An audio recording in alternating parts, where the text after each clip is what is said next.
Assalamualaikum warahmatullahi wabarakatuh. Perkenalkan, nama saya Dara Parasmita dari kelas 11 IPS 3. Di sini saya akan menjabarkan rangkuman saya yang berjudul Ideologi Dunia dan Pengaruhnya Terhadap Gerakan Nasionalisme di Asia dan Afrika. Pengertian demokrasi. Demokrasi berasal dari bahasa Yunani, yaitu demos artinya rakyat, dan kratos artinya kekuasaan. Demokrasi secara khusus dapat berarti sebagai bentuk kekuasaan yang berada di tangan rakyat. Pengertian nasionalisme. Kata nasionalisme berasal dari bahasa Inggris nation yang berarti bangsa. Menurut KBBI, nasionalisme ialah suatu paham atau ajaran untuk mencintai bangsa dan negara sendiri atau politik untuk membela pemerintah sendiri. Perkembangan nasionalisme. Nasionalisme berkembang pertama kali di Eropa sekitar abad ke-18. Nasionalisme di Eropa muncul sebagai kesadaran untuk menyatukan wilayah atau daerah yang terpecah belah. Paham ini kemudian cepat menyebar ke seluruh dunia, terutama di negara-negara jajahan bangsa Eropa. Hal ini karena negara-negara penjajah melakukan penindasan terhadap rakyat yang dijajah. Bangsa-bangsa terjajah mulai sadar akan harga dirinya sebagai suatu bangsa.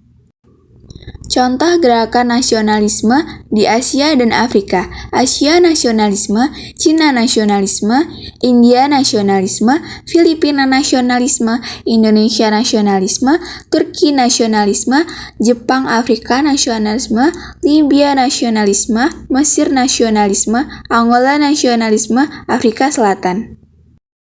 Liberalisme. Liberalisme adalah sebuah ideologi, pandangan filsafat, dan tradisi politik yang didasarkan pada pemahaman bahwa kebebasan dan kesamaan hak adalah nilai politik yang utama. Perkembangan liberalisme. Liberalisme pertama kali dikembangkan oleh kaum borjuis di Prancis pada abad ke-18 sebagai reaksi terhadap pemerintah Raja Louis yang berkuasa secara absolut dan sewenang-wenang tanpa dibatasi oleh konstitusi atau undang-undang. Paham ini kemudian menyebar ke berbagai negara Eropa lainnya, dibawa oleh Napoleon Bonaparte dan berhasil mempengaruhi hampir seluruh Eropa kecuali Inggris dan Rusia. Paham liberalisme juga menyebar ke seluruh dunia termasuk Asia dan Afrika. Hal ini dimungkinkan karena hubungan antar bangsa yang semakin terbuka. Sosialisme. Pengertian sosialisme. Sosialisme adalah suatu paham yang menghendaki segala sesuatu yang diatur bersama, dikerjakan bersama, dan hasilnya pun harus dinikmati bersama. Tujuan sosialisme adalah mewujudkan masyarakat sosialis dengan jalan mengendalikan secara kolektif sarana produksi dan memperluas tanggung jawab negara bagi kesejahteraan. Pan-Islamisme. Pengertian pan-Islamisme secara luas, pan-Islamisme merupakan suatu kesadaran adanya kesatuan umat Islam yang diikat oleh kesamaan agama sehingga membentuk solidaritas sedunia. Secara khusus adalah gerakan untuk mempersatukan umat Islam. Perkembangan pan-Islamisme. Pan-Islamisme dikembangkan oleh Jamaluddin Al-Afghani, sangat berpengaruh bagi para tokoh-tokoh Islam. Pan-Islamisme meluas ke berbagai negara, khususnya negara-negara Islam. Pengaruh pan-Islamisme.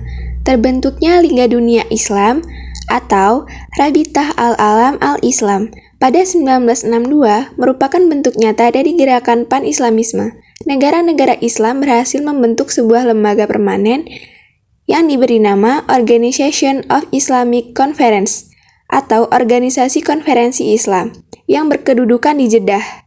Sekian penjelasan materi dari saya akhiri. Wassalamualaikum warahmatullahi wabarakatuh.